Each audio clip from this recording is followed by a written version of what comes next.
ચૂપ રહેવાના 15 ફાયદા. 1. ઓછું બોલવાથી અને જરૂર પડે ત્યારે જ બોલવાથી લોકો તમારી વાત ધ્યાનથી સાંભળે છે અને તેને વધુ મહત્ત્વ આપે છે. 2. ચૂપ રહીને આપણે બીજાને વધુ સારી રીતે સાંભળીએ છીએ અને તેમને વધુ સારી રીતે સમજીએ છીએ. 3. તમે જેટલું ઓછું બોલો છો તેટલા વધુ લોકો તમારી સાથે વાત કરવાનું પસંદ કરે છે. 4. ચૂપ રહેવાથી તમે બિનજરૂરી વાતચીત કરતા બચો છો, જે તમારો સમય બચાવે છે.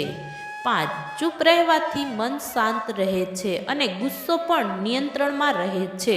6. થોડો સમય ચૂપ રહેવાથી આપણા મનમાં નવી ક્રિએટિવિટી ઉભરી આવે છે અને આપણે કંઈક નવું કરી શકીએ છીએ. 7. ચૂપ રહેવાથી તણાવ ઓછો થઈ શકે છે, જે સ્વાસ્થ્ય માટે ફાયદાકારક છે. 8. મૌન એક પાવર છે, જેની મદદથી તમે સામેવાળાને લડ્યા વિના હરાવી શકો છો.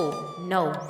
મૌન તમને તમારો ઉદ્દેશ્ય શોધવામાં સહાયતા કરે છે. 10. ચૂપ રહેવાથી તમને તમારી જાતને અને તમારી ક્ષમતાને વધુ સારી રીતે સમજવામાં મદદ મળી રહે છે. 11. મૌન તમને તમારા લક્ષ્ય તરફ આગળ વધવામાં સહાયતા કરે છે, સાથે જ તમને વધુ ધૈર્યવાન બનાવે છે. 12. જો તમે મૌન કેવી રીતે રહેવું તે જાણો છો તો તમે લોકો સાથે મુશ્કેલીમાં પડશો નહીં અને તમારા કામ પર વધુ ધ્યાન આપી શકો છો. 13. ચૂપ રહેવાથી તમારું સિક્રેટ બહાર આવવાની શક્યતા ઓછી થઈ જાય છે. 14. ચૂપ રહેવાથી સમજવા માટે સમય મળે છે, જેથી તમે વધુ સારા નિર્ણય લઈ શકો છો. 15.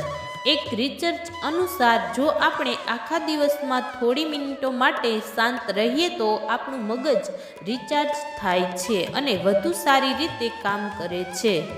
વિડીયો પસંદ આવ્યો હોય તો વિડીયોને લાઈક કરો, શેર કરો અને સબસ્ક્રાઈબ કરો. વિડીયો જોવા બદલ ખૂબ ખૂબ આભાર.